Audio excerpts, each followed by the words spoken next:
Hello and welcome to this edition of the Time with Hime podcast. I'm your host, Lynn Cordes, joined back with our superintendent from spring break. Mr. Hime, how are you? I'm doing great. I hope everybody had a wonderful spring break. I spent the whole break with my grandkids, different areas, 3 different states, all over. Almost had to get back to work to rest. But no, it was a great time and rejuvenation and family time. And hopefully everybody got a lot of family time in on spring break. We had great weather. Yes. And today it's raining, so we needed that rain. And the last few years, the history has been the weather before and after spring break was awesome, and spring break was horrible. So this year we had great weather on spring break. It was great travels, great times, and hopefully everybody got in some relax, and our teachers got recharged as we pushed forward. We sprang forward over spring break, so we're an hour ahead. And so some of those things are, shoot, it's almost April. I was going to go forward one more month and say we're almost at May because after spring break, everything seems to happen really, really quickly. Way fast. You're in your spring sports, your spring activities, your contests, and it's just like there's going to be something going on, so you're going to have to really keep up baseball, track, tennis, golf, soccer. Don't leave out soccer. That's on me. The music contest. Yeah. There's some speech, just all kinds of things going on. State competitions. But as we go into that, esports, I think we're still doing that. We're doing that. So keep up. It's going to be hard. So make sure you keep up and follow along, and we'll try to keep you updated on all the successes and shout outs to our students as they have these great times. And then the other thing that comes when you roll is enrollment. That's it. We start talking about what are we going to do next year, and there's a few things that we want to always make sure our parents are aware. One of is pre-K enrollment starts early. The history was when Lawton started pre-K, because pre-K is still optional, they put it at the learning tree. And over time, they've tried to move it into the buildings of their neighborhood school. So although we still do that, in some cases it fills up, so we do ask people to enroll early so we can make those decisions as we go. Obviously, we still have room at Learning Tree for anyone. We've never turned people away, as far as I know, from Learning Tree, although I know last year, man, Freedom was full. Lots of pre-K kids out there. So look at that. The other thing, if you're a 5th grader, in some cases it's real easy for 5th graders, but through the years, because of transportation districts, and we talk about where you can go to school, this is the first time you get out of your neighborhood school district and you got to go to one of the 3 middle schools. So if you're a 5th grader, make sure you know the transportation lines. You can still go to middle school where you want to go. We're pretty flexible on the enrollment. What we're not flexible on is obviously, and it's not because we don't want to be more flexible. We just can't find enough bus drivers to run any more bus routes. So make sure you know the transportation line for that. In high school, the same way. Really exciting. We got our TAP programs in middle school. We've got concurrent enrollment. If your student qualifies, we got Great Plains. We got AP classes. We got our ROTC, numerous extracurricular. So make sure you look really hard, because the decisions you make as a high school student, or you parents help their high school students make, are really life-ready decisions and help prepare them. Well, and even back down into the middle school, because starting this year, we implemented the high school courses down to that 7th, 8th grade level, which has been exciting to see the options for our students expand. So yes, gives them more flexibility. What we don't want to get into, like there's a law out right now, because we've had a law in the books for 10 years that every student that graduates has to have personal financial literacy at some point in their career, and I think it's 7 through 12 on the books. Well, they're going to change the law where they got to get it their junior or senior year. What we don't want to do, it's not that I oppose that law, because you feel like sometimes you're opposing so much, but what we don't want to do is we don't want to look up in a student or a young adult, if they're juniors or seniors, is having to take personal finance literacy instead of AP biology, or instead of concurrent English or concurrent history. We don't want that to be a roadblock. So again, the reason we push those classes down is to give more flexibility when they get to be freshmen, sophomores, and juniors, seniors, to take the engineering classes here at the LRC, or get ready to start taking concurrent. One of our big goals is to move concurrent into sophomore classes.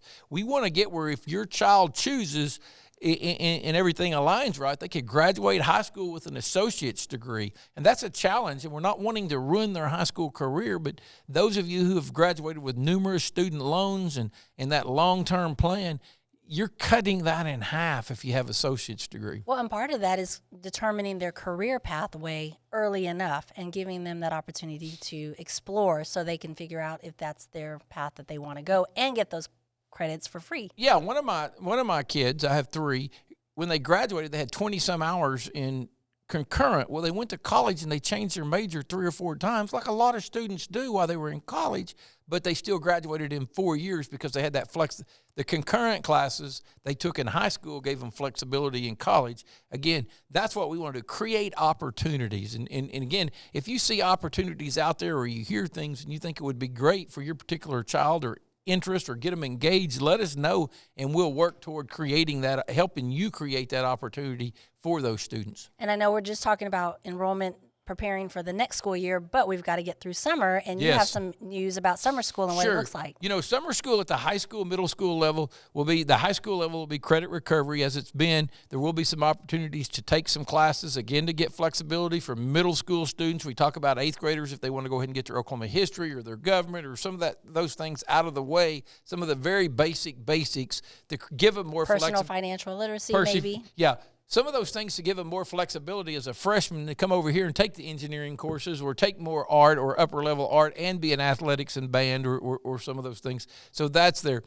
For the elementary, we're going to offer summer school at 8 sites. You'll have to look at those sites online, but also we'll follow that up with a STEM camp that's in conjunction with the city. You'll have to apply for it, and we're going to take about 50 at each site. Hopefully we fill those up, but that's exciting. So during the summer, you can choose one, and it'll be available for everyone. So, and you could enroll in summer school and then eat lunch and then go to the STEM camp. So basically, we'd have your students all day, and that's like June 6th through 30th as the summer schools.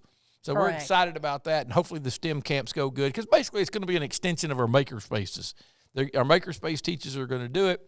They're going to use some of our maker spaces, but hopefully they expand on it a lot and get more creative and give the students to be more into that introduction of engineering and some of those things we want with STEM and STEAM. And we'll have more information out on our website and social medias as we get all those details nailed down. And anyway, as parents, when you have questions, be sure to ask your local principal. You know, put it on our info at lawtonps.org. We'll try to answer those questions because, you know, that's where you get into that communication piece is how does it get from me to the people in my building, to the principals, to the people in their building, then to the parents. And there's a lot of steps there. And we know when you start going through those steps, you got to work really hard where you'll have some confusion or some misinformation out there. And we're preparing as we go through all those dates. There's some save the dates that we have for the district level.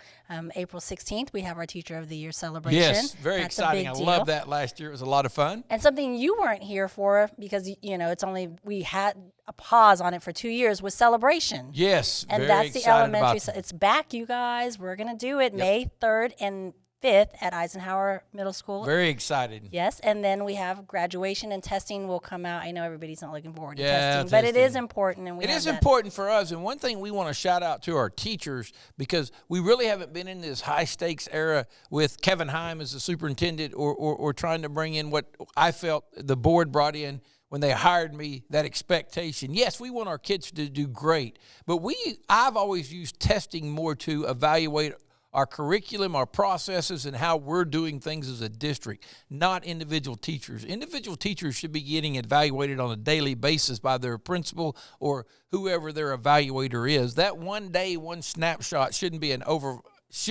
how we judge you as a teacher. We should be doing that all. We should be using those tests, though, to evaluate our curriculum, our extras we're using, our supplementals, and just our process, our time management, and finding how we can improve as a district. So it's a district evaluation, not an individual teacher evaluation. And testing takes place in April. Yes. So we're working on those dates. Getting them all lined out, getting them scheduled. Joan Gableman, our district test coordinator, that's a job I've never had, nor do I want it. She does a great job for us and gives us all the data as we need. Mr. Hime, what can we look forward to? I know you got a lot of shout-outs that you would like to give because we're going to start having – we need to start having just a couple-minute shout-out time. So give your shout-outs for our students who had a lot of great things happen. Absolutely. So right before we left, we had Battle of the Books. Yes. So Team Flower Power from Ridgecrest, congratulations. And to all our 12 teams that were there, they did a phenomenal job. That was exciting to watch. My first Battle of the Books. What'd you think? Caught the end of it. Awesome.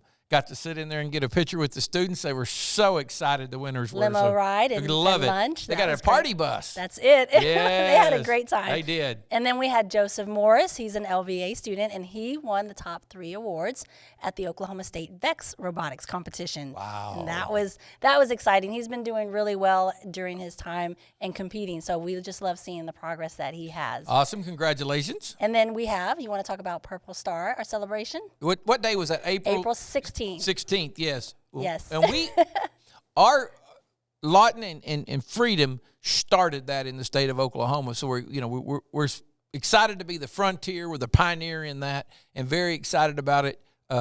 And we're going to have that celebration again in April. And a big shout out to all of our buildings. Almost every building is a Purple Star school in the district. And we are a Purple Star district. And we're a Purple Star district. So we're getting there, and hopefully we're at 100% by the end of the year. So a big shout out to that. And that'll be an awesome production. And just understanding of our military students when you get to attend that is a lot for me, because as I remind everybody, I did not grow up in a military family or in a military community, so I have things to learn. I know I never act like that, but I really do have things to learn, and I learned so much last year at that event, and it's one of those things I'm looking forward to this year. And April's the month of the military child, so we will share that April 18th is the foundation. Golf. Yes, it's a golf tournament on April 18th. The Teacher Foundation for Lawton Public Schools, they do an awesome job. They are so good to our teachers, and they raise money for them for a lot of things. If you think of, they've helped us with the concurrent. They've put money into maker spaces. That's as a district. Hundreds of thousands of grants over the years to individual teachers. So, hey, you buy. Said April 18th. I think that's when Teacher of the Year is April 19th, right? Yeah, because 18th is April Monday. 19th. Dates, you guys, dates. Look at our social media. Yes. We will have all that information. But April 18th is that foundation golf tournament. Yes. So either join, find somebody to play golf with you. You can, for $100, you can get a whole sponsorship or different things. So look for that on their website. Absolutely. Anything else you want to share, Mr. Hime, before we end our podcast? We're back from the break. Things are kicking off fine. Hey, we've really been worried about the fires. That's the only thing spring break brought to us, especially toward the end. But, hey, we're getting rain today. So hopefully we get plenty of rain and we get a little bit out of this dry period where we can feel safer and not be as concerned about the fires. And let's give a shout out to our firefighters. They've been working 24/7. Awesome. I got the little fire department right by my house, the Valley View. It's a volunteer fire department, and I hear them. I don't know when they're sleeping, because they've been out so much and working so hard, and a big shout-out to those. And a lot of them are volunteers just to help protect us, and they deserve a shout-out. And there's a community collaboration right there, if you guys haven't seen it, between all our agencies and the partnership there. So thank you guys for what you do. Shout-out, you big time. All right, Mr. Hime, thank you for joining us. Until next week, we will see you guys then. Be well, stay safe, and make positive impacts.